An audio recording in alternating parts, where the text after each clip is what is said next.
We're surrounded by inspiration, success stories, endless possibilities, and infinite outcomes. It's enough to make you want to jump in and chase your own dreams. Everyone says just start, but what does that actually mean? Just starting feels really daunting. That's where we come in. The National Angel Capital Organization and the Black Founders Network are partnering to bring you women experts in our community ready to inspire and educate aspiring entrepreneurs and investors. We're going to be uncovering the secrets to building capacity, tackling challenges, and achieving success. So let's get started so that we can turn your vision into a reality.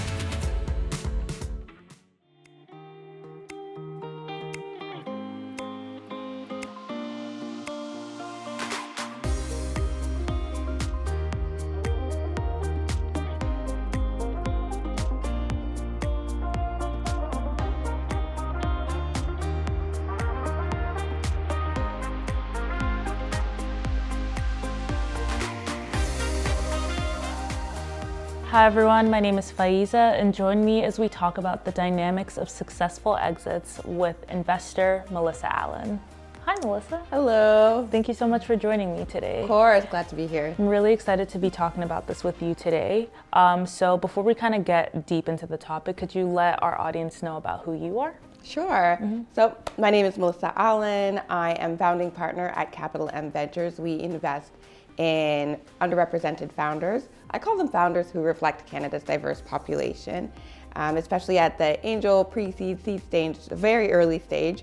I'm also executive director of League of Innovators, which is Canada's largest accelerator for youth-led startups.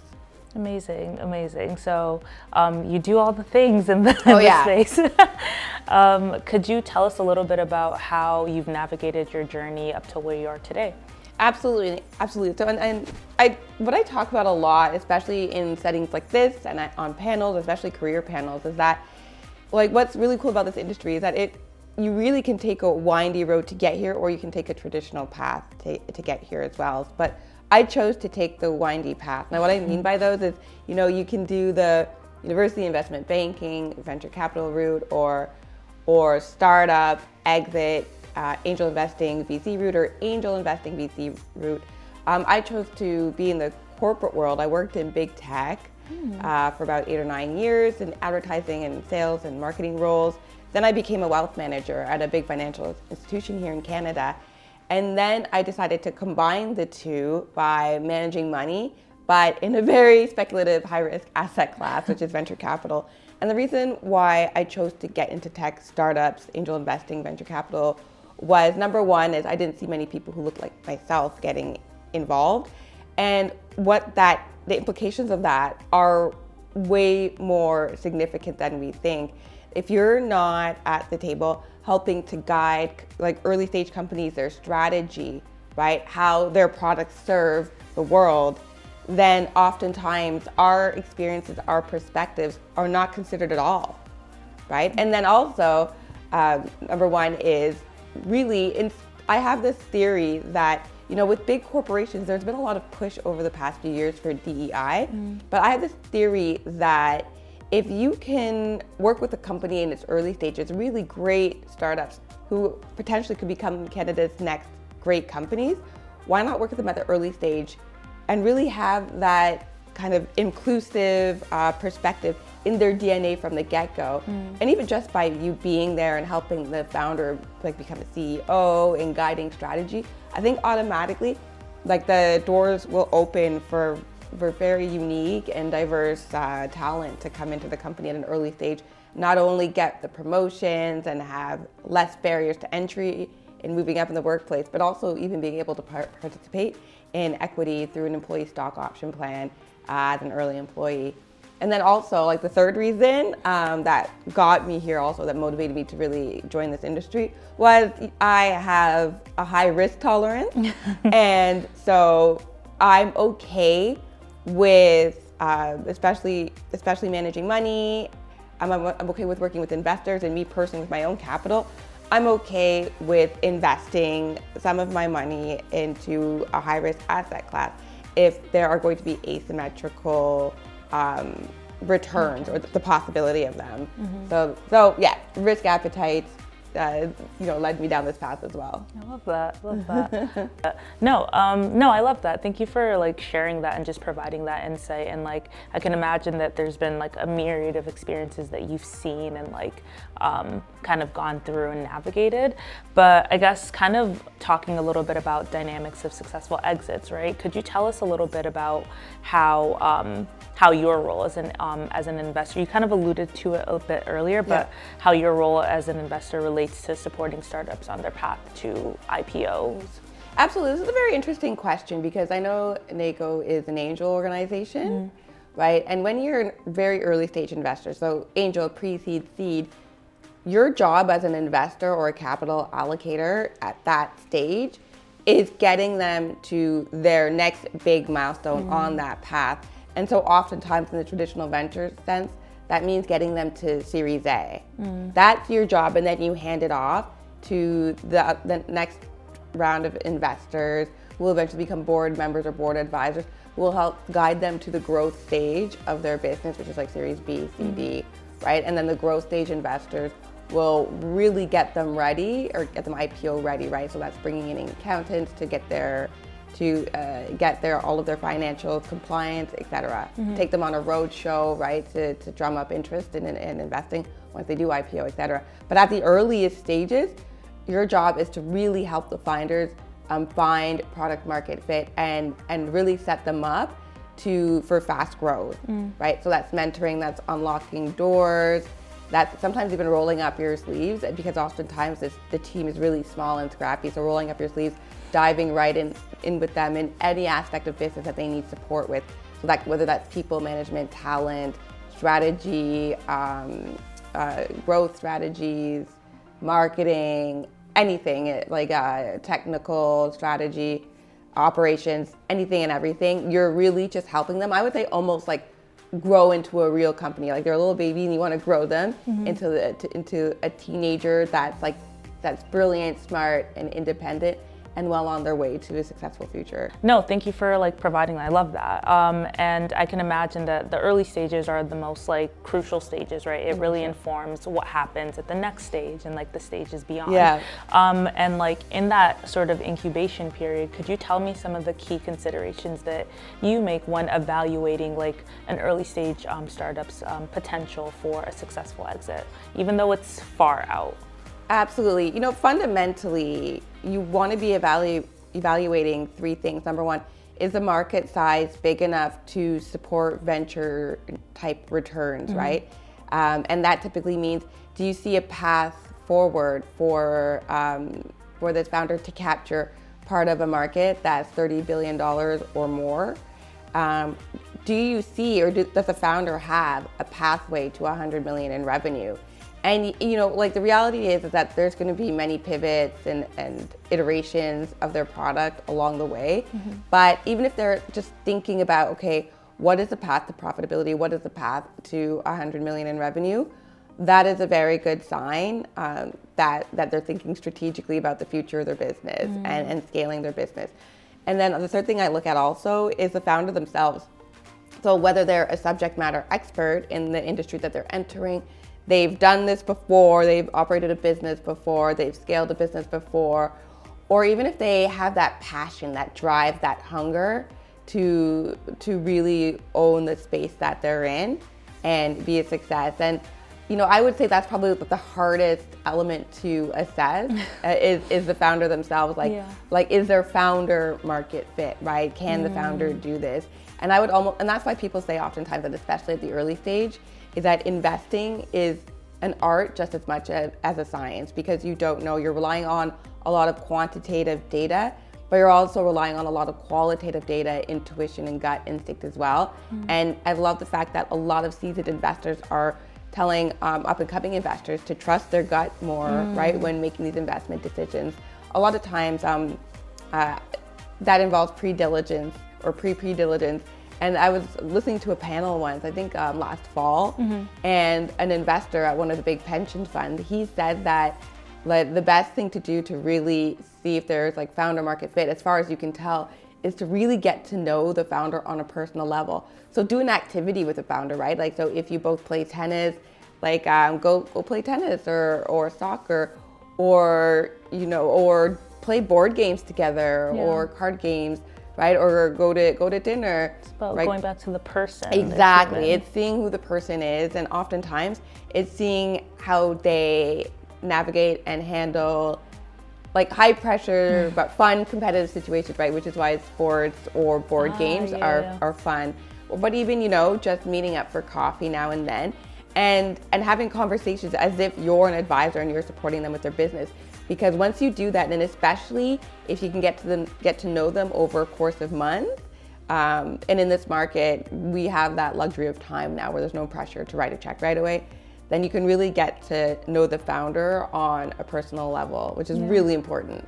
No, yeah, and I guess as you're saying this, I just kind of calling out what we were talking about off camera about your Founder Fridays. Yes. I can imagine that definitely plays a big role or contributes to that like relationship building with founders. Absolutely, because, and also like the reason why I have like Founder Fridays, where I love to keep my calendar open for up and coming founders, and I try, unless it gets like really busy, like now it's like really busy time, but I try to at least try to chat and interact with anybody who approaches me, because you never know who's going to be the next big company, right? And it can come in any package, it really can.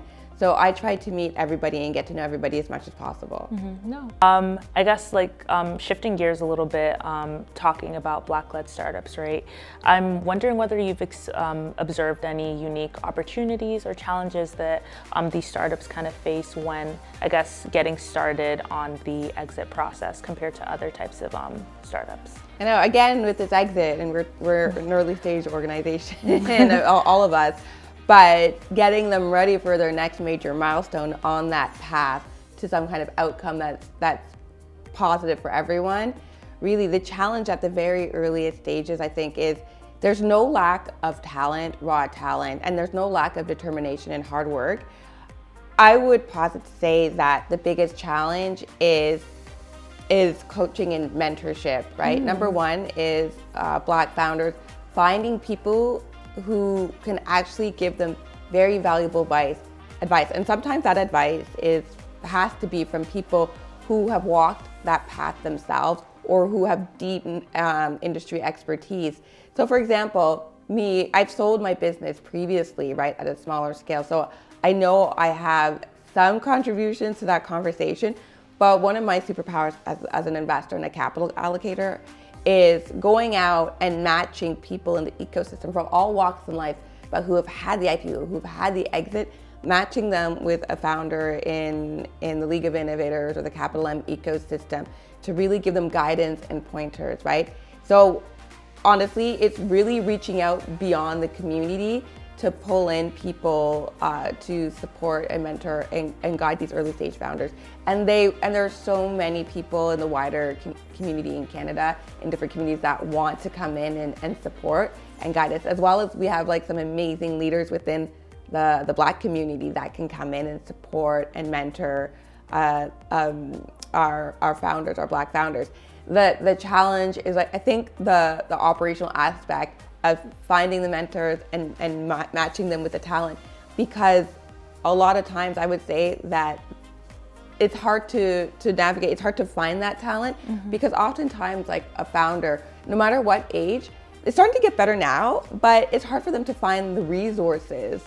If they have an idea or if they have a prototype that they're building, a lot of times it's almost like they're building in isolation because they don't know how much support is present in the ecosystem that's free for founders. I mean, there are organizations like BFN, Black Founders Network at U of T, but and you all are super present in the ecosystem.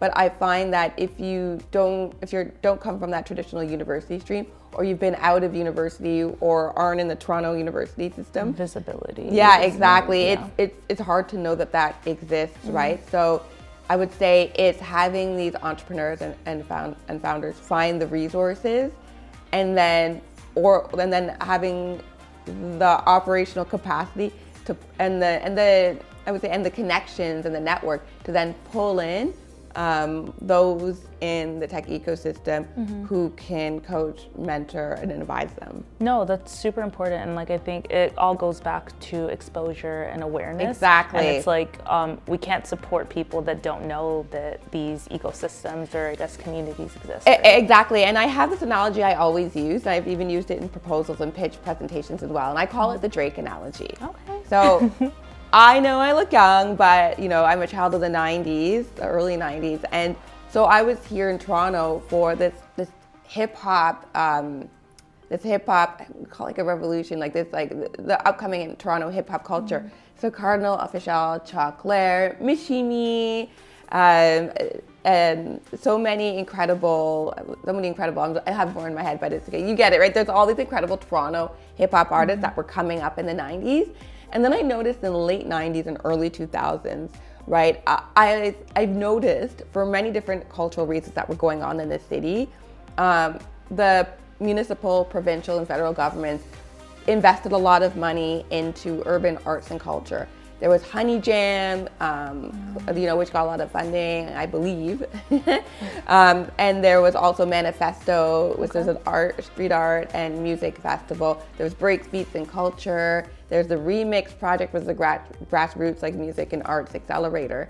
And all of those initiatives started to create almost like the tech ecosystem. There was the arts and music ecosystem, like urban arts and music ecosystem in Toronto, especially in Toronto.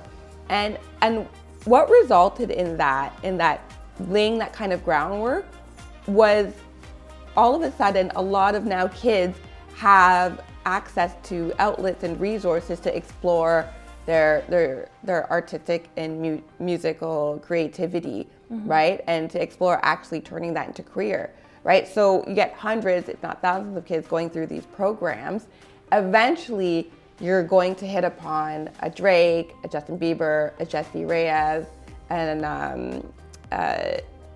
also Avril Lavigne. Yeah, exactly. And I would say if you focus on the urban part, right, it's definitely eventually you're gonna hit on the Drake and the Weeknd. It's inevitable. Now, that's why I call Drake a unicorn, but a unicorn in the Canadian music industry, especially the urban music scene, right? It's because all this money and investment was poured into the urban arts and music culture ecosystem, right? Therefore, there was a lot of what was called deal flow, so a lot of talent coming into the funnel. And so eventually, a unicorn or a huge success is going to come out of there. Yeah. That's how the groundwork was laid. And I think we can do the same thing in tech and in innovation, right? By laying the groundwork, which we all are doing right now. That's why it's so exciting, right? And we're bringing in a lot of talent into the ecosystem. We're really making efforts to find untapped talent from underrepresented communities, bring them into the ecosystem or help them find us. Really invest in them, pour into them with what you're doing at BFN and League of Innovators, et cetera. Eventually, we're going to get that unicorn. I truly believe that. I'm really excited to see it as it happens, right? We're cultivating all the talent now. Exactly. And with the belief, not just the hopes that something is going to come out of that, right? Absolutely. But I guess now kind of going back to you as an investor, in this space, right? I was just wondering how your perspective on successful startups, you've talked about that, but how your perception on these successful startups has been influenced or shaped by your positionality as a Black woman investor.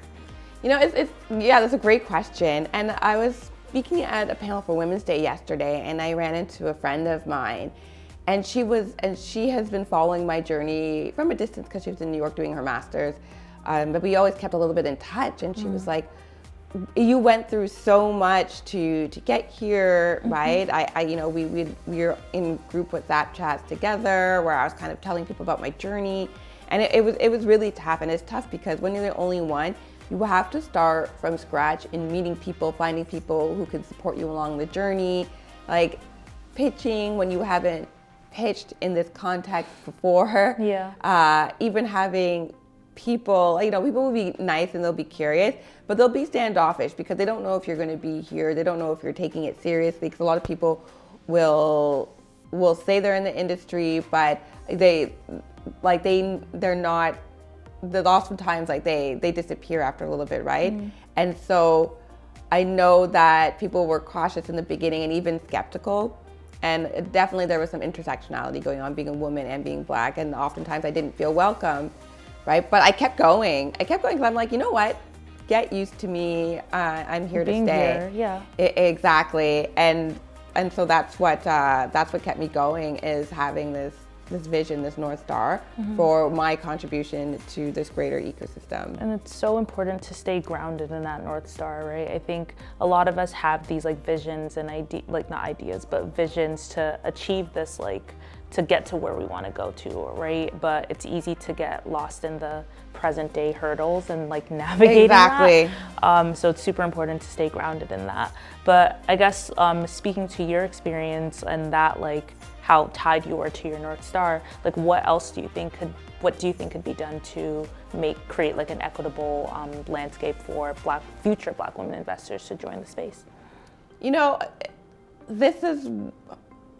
it's such a great question, and we're gonna have to rewind it all the way back. Like, it's actually a challenge just with women in general, unlocking capital from women who are going to be the greatest holders of wealth in less than a generation because of the wealth transfer. But for Black women, it's particularly challenged, and it's going to require two things, right? To become an angel investor and to invest, because that's how you start. You start in this investing field by putting up your own money first. But in order to do that, you need, number one, the actual money or the wealth to begin with, and you need the education, right?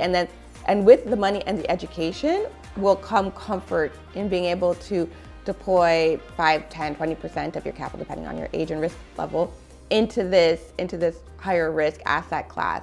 So when you rewind, that actually starts with Black women taking on jobs, like roles that pay higher. So to be an accredited investor, right? So if you want to become an LP in a fund, or if you want to be an angel investor and you're not a friends and family, of the startup, right? To be an accredited investor, you either have to have $1 million in liquid assets, or you have to make $200K for like gross income for 2 years in a row, according to your notice of assessment, or $300K as a household, so with a partner, et cetera, and you're in the household together.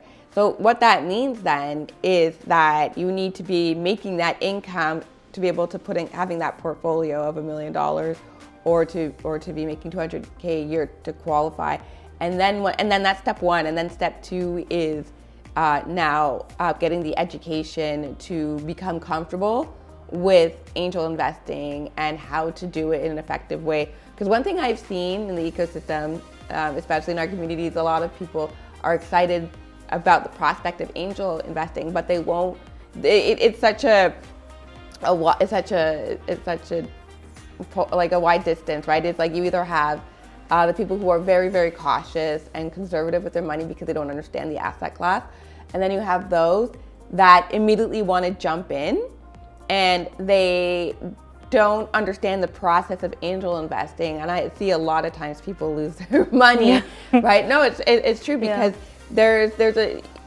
when I first started, I actually sought out the education first, right? I did an angel investing boot camp, and and there's one now that exists, right, through Spring Activator, which acquired Future Capital, which was an angel investing education platform, especially for underrepresented communities. So I sought out a platform and a community like that, and I did like an accelerator for those who want to become angel investors. So I got the education, and then they walk you through the due diligence of doing your first deal, and they tell you how to do it, what to look out for when you're assessing a company, and they take you through different exercises and mock due diligence situations in order to get that, sharpen that muscle. Exactly.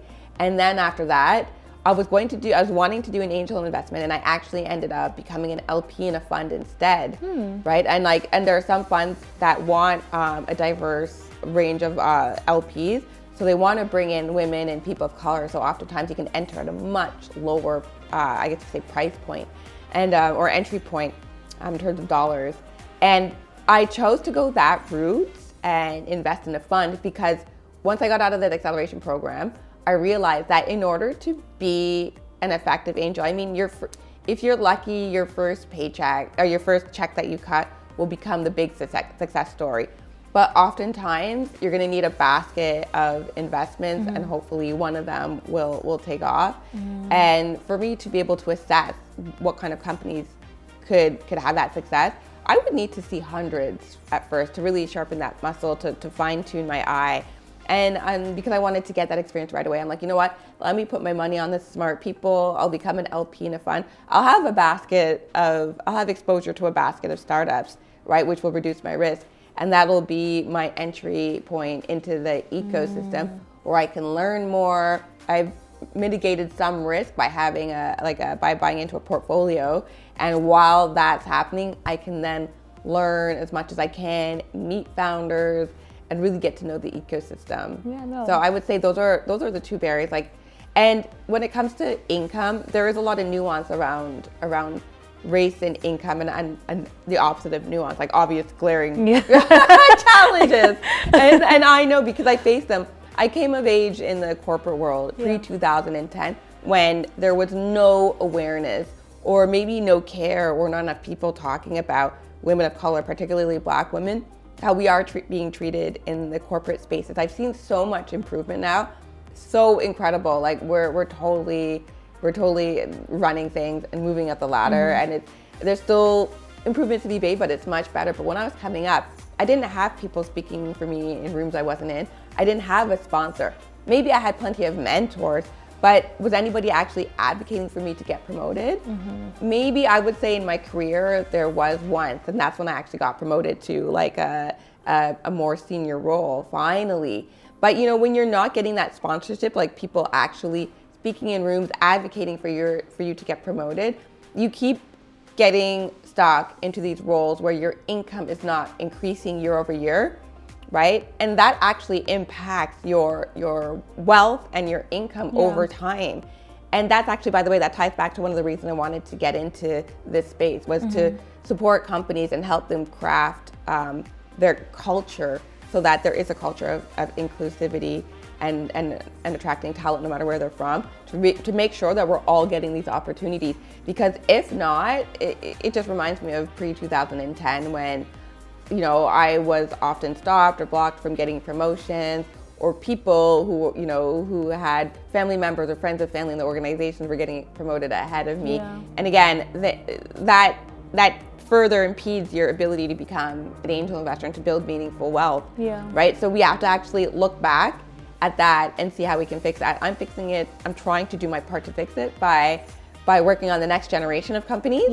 But there is work to be done, but I see improvements happening, so that actually makes me happy. But before, it was a lot more tough. No, like you're definitely very present in the ecosystem, which is really important and super valuable. It's intentional. It's intentional because if you can't see it, you can't be it. Exactly. No, very well said. And I think that's super important. But I guess for you to wrap us up, especially given the nuances or understanding that for some people, like the position that you're in right now, or even just getting to the start to helping you get to where you are today feels so far away. What is one key piece of actionable advice you'd recommend to a Black woman or just a person watching this trying to get started, build that wealth in order to get in the game of investing? I would say number one is get your money up, as they say. So you really need to take your career and your wealth building capabilities seriously. You really do, because it starts there. So that can mean upskilling to get a better paying job, maybe doing a career pivot to getting like a better paying job, or to start networking more and finding out what opportunities are there. It might mean also, if you feel like you're not getting promoted internally, that might mean changing jobs every couple of years, and with that comes the pay increase, right? And because most people are in the corporate world, entrepreneurship is super risky. So I mean, if you're doing that to build wealth, know that it's probably not going to be within the next 5 years, right? So like if you have a job, start there. And me, for example, back again the pre-2010 era, when I wasn't being able to increase my income as fast as I wanted, like through promotions, etc., I got a side hustle. Like I worked in the hospitality industry. Oh, really? Oh yeah, for sure. That tip money was amazing. And then I started aggressively investing. Like even before I got into venture capital and angel investing, maybe people don't know that I have a real estate portfolio here in Toronto, right? This didn't just happen out of nowhere. I was really focused on building wealth layer at a time. So that meant getting the income I needed to create my portfolio of ETFs, mutual funds, stocks, having some real estate in Toronto. And then I was like, okay, what's the next level to building scalable wealth? And that's when my number 2 suggestion comes in, and that is to educate yourself as much as possible. When I decided I wanted to rejoin tech from the perspective of an angel investor or working for accelerator or working venture capital, I read every single book I could. I listened to every single podcast I could because I wanted to make sure that before I went any further, I really understood what the industry was. I understood the ins and outs, the minutiae, and it gave me a really great baseline understanding. And then from there, I went out, I networked, I cold reached out to people. I started showing up to events, and there's so many great events in Toronto. Just go look at Eventbrite, like search tech events, etc. And then when I was that way, I had all that preparation that was done. So by the time I started networking, honestly, the first networking event I decided to go to, that's where I met a female general partner of a VC fund who then recommended me for an accelerator for professional women who want to become angel investors. It was it cost money, but it was such an investment because then I was surrounded by other women with the same mindset who have some level of accomplishment. And they introduced us to all of the female players in the venture capital ecosystem today, and those are all still mentors and sponsors today.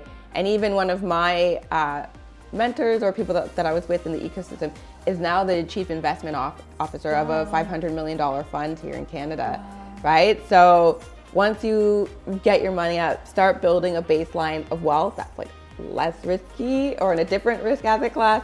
Get your income up, get your wealth up, educate yourself, read and listen to everything possible. And this kind of applies to any field, right? But of course. Really, really, really absorb that knowledge and education, books, podcasts, YouTube videos. And then, or while you're doing that, go out and network. That way you have all this background prep. So exactly. So now you're ready to just to dive in. So by the time I did this angel investing accelerator, by the time the accelerator is done, I was ready to go. I was ready to deploy some of my own personal capital. Amazing. And once you put your money where your mouth is by actually investing, that will open every door for you because now you're actually in the game. Now you're actually part of the ecosystem. You're not just kind of an observer in the back who's kind of doing nothing but showing up at events. You're actually an active participant now. And you skip levels too, right? Because when you're an investor, you are technically the boss, right? Because the CEO reports to you, especially if you end up on the board or on their advisory committee. So that I would say start there. No, thank you for sharing that. And just with regard to the tools or like or resources that you were alluding to, is there like any 2 that kind of come to mind? Absolutely. So in terms of books, right? The 3 books that are must reads are number 1 is Venture Deals by Brad Feld. I think he's on version 4 or 5 right now, the book, or the 4th or 5th edition. Must read. And it's a little dry, but it's everything you need to know about deal terms and deal mechanics is in the book. And really that's the heart of being able to do deals that are favorable to you and the founder, right? And so what I did was I bought the book, but then I also bought the audio book. So when I was driving, I'd listen to it, and then I'd reread it again. I all in all listened to it and read it a half a dozen times, but to have it really sink in. And I still refer to it here and there. So that's one book. Another book is Angel by Jason Calacanis. And it talks about his journey being one of the first checks, like one of the group of first checks into Uber, and how that $100,000 investment turned into $100 million, right? And he talks about that journey and what it was like. I think that's a must read. So there's that book. And I always like to posit saying, it's, again, the odds of hitting a unicorn of that scale is rare, but it's still a very, very informative and eye-opening book to read. And by the way, that book also made me realize how much of a boys club that there is in Silicon Valley in tech, right? Because they're all just sharing deals amongst each other. And even supporting even gatekeeping where the founders have opportunities that other founders wouldn't have. But anyway, that's a whole nother conversation. So Angel by Jason Calacanis, a really great read as well. And then It's About Damn Time by Arlen Hamilton. Arlen Hamilton, she is an investor in the States, and she raised her first fund while living out of the San Francisco airport, right? Wow. She was homeless. Yeah, she's a lesbian, Black woman. She is amazing. I'm such a huge fan. So she wrote this book called It's About Damn Time, about getting more capital into the hands of BIPOC and female founders. So, and it talks about her experience. That's such a completely different experience from the other two books I read. Oh, and by the way, if you're a founder too, read The Hard Thing About Hard Things by Ben Horowitz. And even if you're just managing a team, anything, that book is such a good book for management leadership. It made me feel so much better about being stressed out all the time. And then in terms of podcasts, definitely Angel. Today in Startups by Jason Calacanis. The Angel podcast by Jason Calacanis. I would also say Gimlet Media, which was acquired by Spotify. They have a series called Startups, and every season is a new story. By the way, Arlen Hamilton's story, where they actually follow her around and interview her during the stage of her raising her first fund. That's this whole season of the podcast Startups. So listen to it; it's incredible. I really hope everyone's taking notes right now.